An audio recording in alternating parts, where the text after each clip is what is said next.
So this is a project for Break My Heart. It's at 113 BPM. The red parts are the drums and percussion. The blue parts are the tonal elements, and the yellow bits are the audio files. So let's have a listen.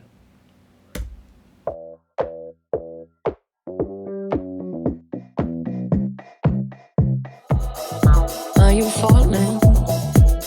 Center of attention, you know you can get whatever you know. Am I falling in love with the one that could break my heart? So that's a track from intro to the end of the first chorus. Let's go through the elements. Now we'll start with the intro over here. You can see that there's a layer of 4 tracks over here. And let's have a look-see. There is the bass, which actually is called a Liverpool bass. And what we're using is Liverpool bass under, let's see over here. Yep, let's extend this a little bit. Now under GarageBand, there's a Liverpool bass here, and you can actually find it under the factory as well, under electric basses, Liverpool bass. And we pass it through an amp, which is a bass amp that you can find under Amps and Pedals, Bass Amp Designer. And we use the Crunch Cap one, Crunch Cap preset. Without the preset, here's how it sounds.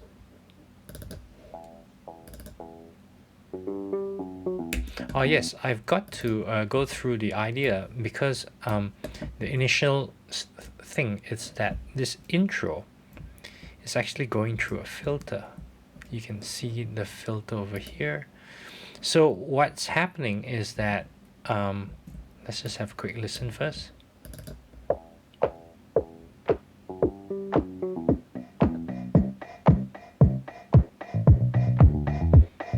So you can hear the filter open up, right? So what happens is that this 4 tracks are being sent to bus 10.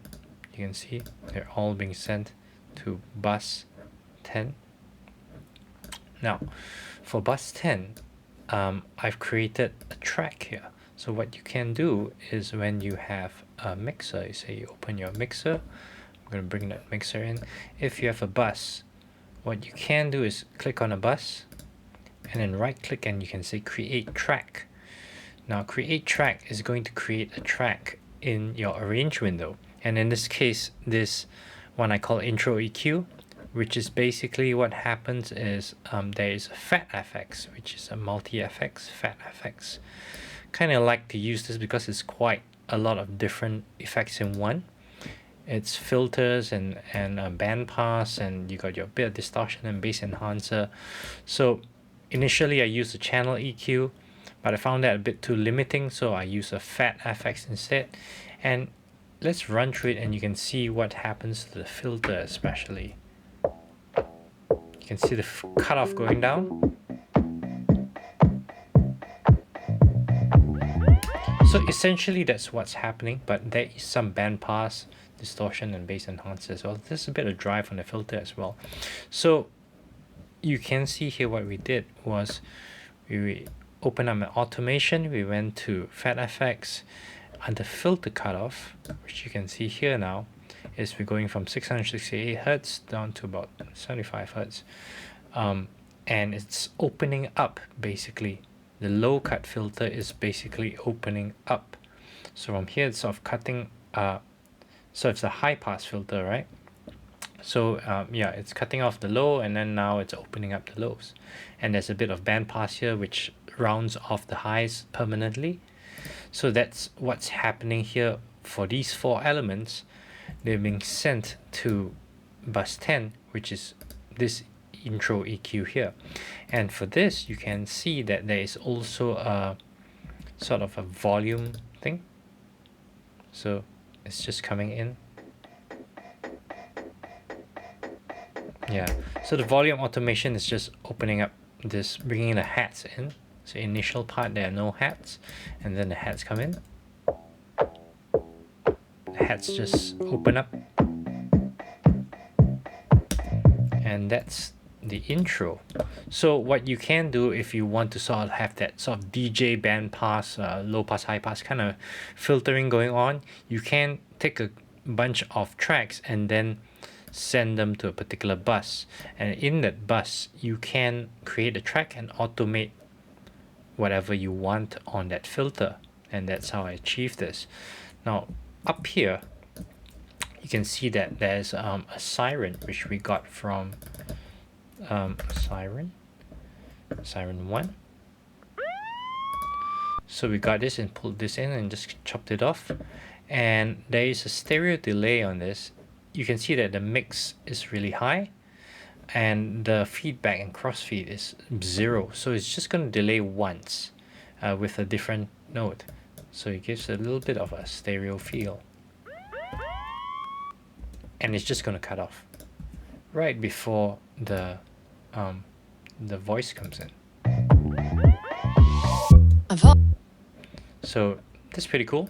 And underneath there's a noise riser, which you can find under noise riser. You'll see that there are a bunch of noise risers here, and this one we use as noise riser effect 2, and then we just chopped it off here. So you can see for the solo, that's it. And that's the intro. And once you get into the opening of the first verse, let's have a look.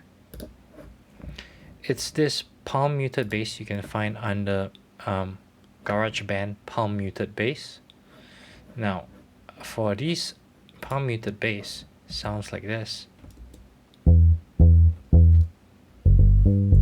Nice fat sound, so I really like this, and added a bit of fat effects, a bit of filter and bandpass to sort of get a bit of that resonant frequency kind of thing. I found that around 5.500 hertz has a bit of that resonant thing going on. And you know, the programming of these things, the lengths really matter to give that live feel.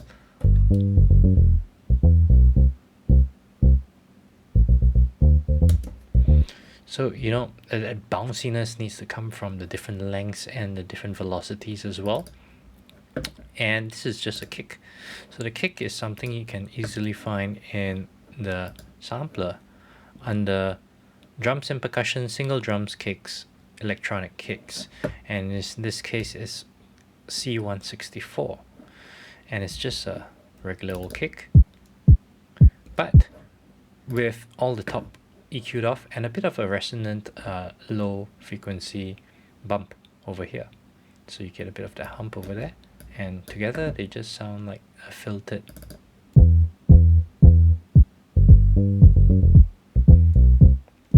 filtered pair that sort of sits really well for the vocals to sit on top. I've always been the one to say the vocals are very immediate, and it's a nice contrast sitting on top of this too. Now then it starts getting bigger over here.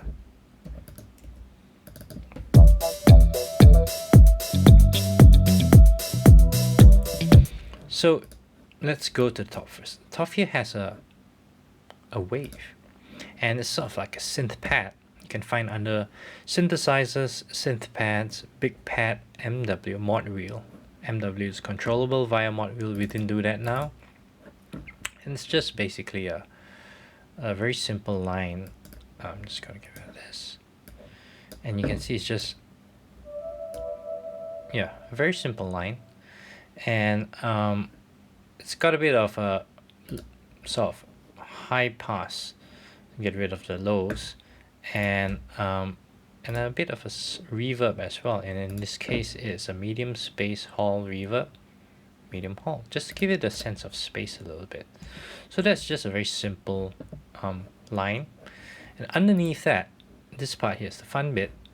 You have under GarageBand there is a guitar. Let's see which one is it. There we go. Muted electric guitar, and you can see what it's playing is. So to give that sort of retro-y sound, we put in a sort of amp designer here, and we picked a full fat one under sort of clean full fat one. You can hear that the reverb is on, and it's got this nice springy reverb. Yeah, and then underneath that there is a clav which you can find under vintage clavs, and we pass it through an amp, also a full fat amp, because it's got a nice dark tone to it, and EQ the heck out of it. You can see that the top and the bottoms are EQ'd out, and this hump in the middle to sort of give it this very, and you can see that the clav has its own wah. You use a classic wah with a bit of this settings for the range. You just get that nice, and this one's a softer version. So yeah, they just go very well together. And then we have another Liverpool bass here, and going through an amp as well, crunch cap again, so like that.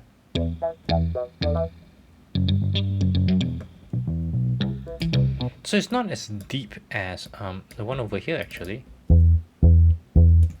So so you can have different basses in different sections of your track depending on how full you want it to be, how you want it to interact with the rest of the instruments.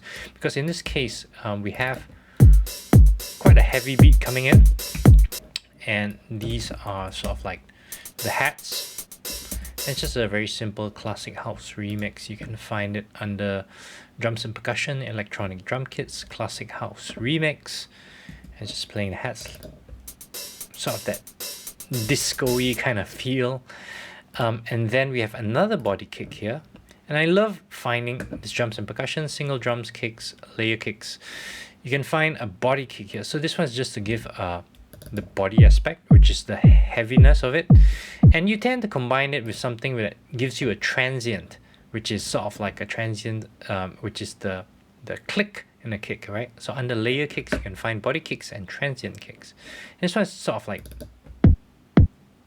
not much body, but more towards the transient, which is the opening clickiness of a kick.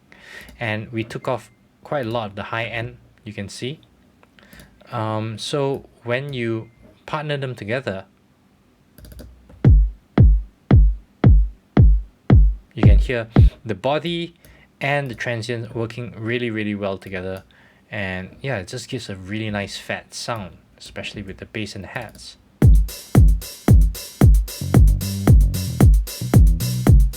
Yeah, it's just very, very punchy.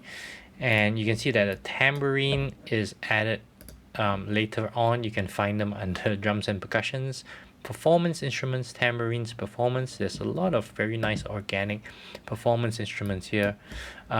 We removed a heck of the low end because it wasn't very important. And as you can see, I added an enveloper over here under dynamics, just to remove the release a little bit, to make it a bit tighter and not as jangly. Yeah.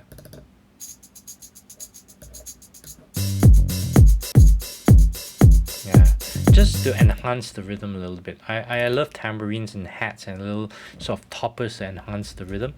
So in this case, it works really well to sort of give it the next level as well. Now, at the transition point, you can see that there's this thing here. It's a very subtle thing. It's basically a girls' choir, which you can find on Alchemy. Right, girls' choir R on the vocals, and we basically bounce in place. Now, after we bounce in place, you get a track, and then you can see reverse here. Basically, we reversed it, so it becomes like a little sort of riser in the pad. So to bring that transition to the next bit. And you can see that we did the reverse thing, the same thing here, this reverse. So a noise riser that's reversed becomes a noise fall. And it becomes, a noise fall is fantastic because it sounds a bit like a crash cymbal. So I tend to like to use noise risers reverse to become noise falls and substitute them for crashes, because a crash is kind of like a noise fall as well. It's noisy in nature, and it decays very similar to like rises and falls, rises reversed. So yeah, so and this point is where the piano comes in.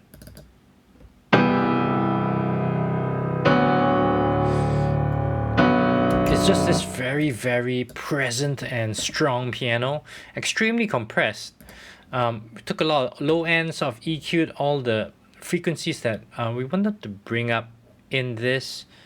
And for the compressor, it's just a very regular platinum digital, but very compressed.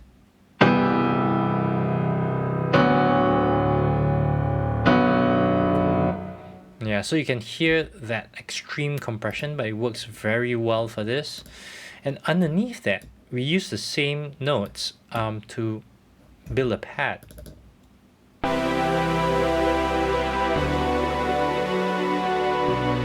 Just a very nice sort of a fat pad. One is a super saw that you can classic super saw that you can find, and it's under thick. And you can see that because the high end is so sort of a bit fizzy, so what I did was I rolled off the high end and added a bit of spread. And spread is sort of just like a stereo spread you can find in imaging stereo spread. And yeah. So sort of an organy kind of sound.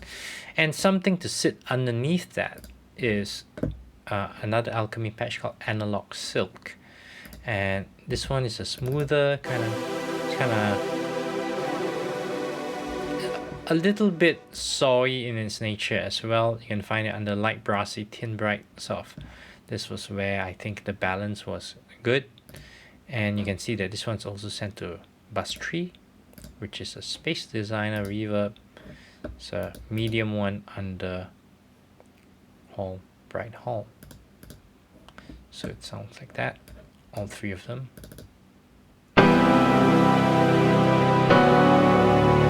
It's this really present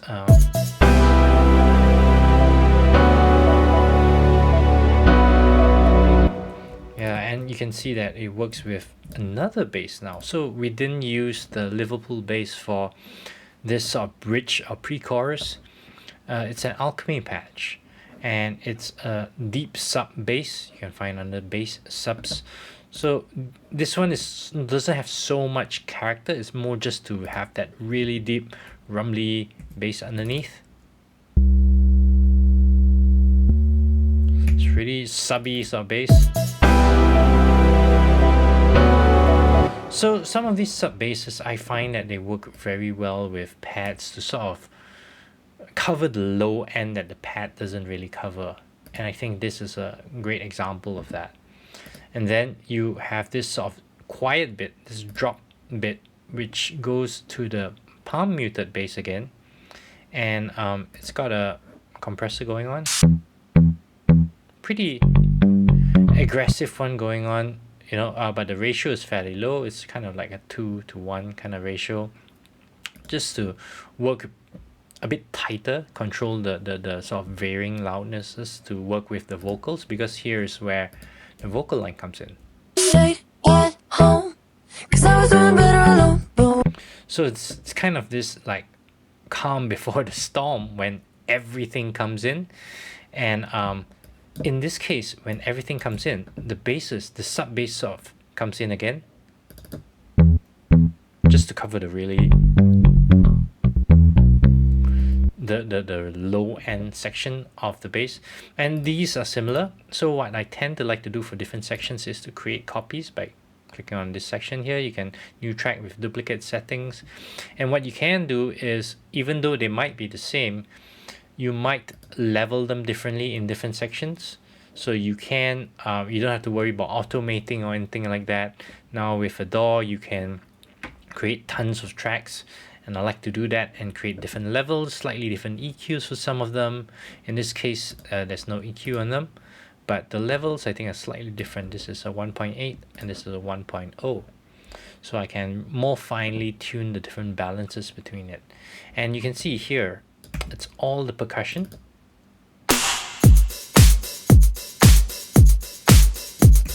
And I would highly recommend that you sort of like download the project and play around with the different sections, hear how they interact just by layer, because there are like snares that work with claps and snaps, just to give it a little bit more life. And you can see, like, for example, under in this transition point here, there is a space designer, which is a reverse slap gate. I really like this reverse slap. It's gated slap. You can find it under gated and reverse slap gate. There is a repeat over here. That's why I pull back the timing. And yeah, it just gives a little bit more life to the transition.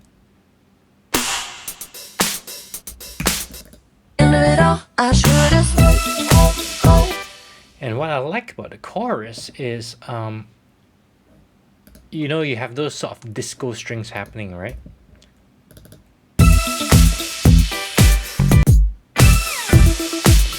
So instead of super sort of classic disco strings, what I found was in Alchemy, you have this, let's have a look at the browser. Lush multi-layer 2 understrings, large ensembles, and it's lush.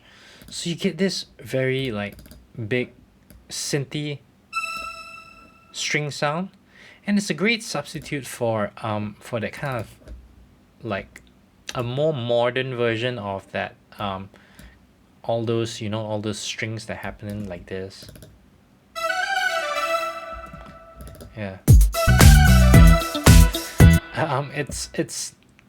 It kind of works as a great substitute for that. And for this one, we had a compressor, and it's the Studio Fat to give it that extra bite. I find Studio Fat great to sort of make something punchier. And yeah, in this case, you can see these the different sort of like duplicates of the track as well, and you get to bring them up or bring them down. And I think that's a very, very useful thing for different sections of the song. So don't be afraid to duplicate the same instrument a few times and treat them a bit differently in your different sections. Always remember that. I find it extremely useful. And there are little touches like EXS strings. You can find them under factory pop strings, EXS strings, and a little compressor as well, just to give little phrases, like yeah, just to add little things, and even like this thing here. Yeah, just little bits that come in and come out. And I find that in pop productions, it's great to have little phrases that catch the ear, so that it's not too repetitive, and you can hear sort of different things coming in and out. Even this sort of like low piano thing, just to accent the exit.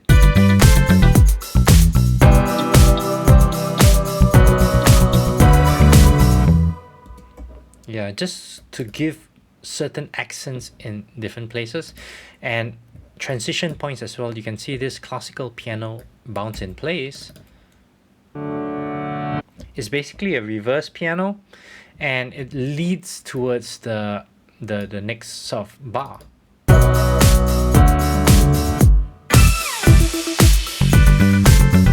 So you can hear a lot of interesting things moving about, and I would highly recommend you download the project, play around muting different things, soloing different sections, and just listening to the effect of just things working together.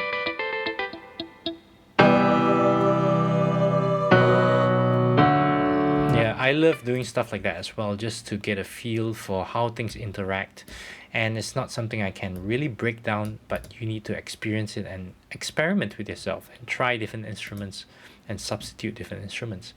So I hope that's been useful for you, and enjoy working on the project.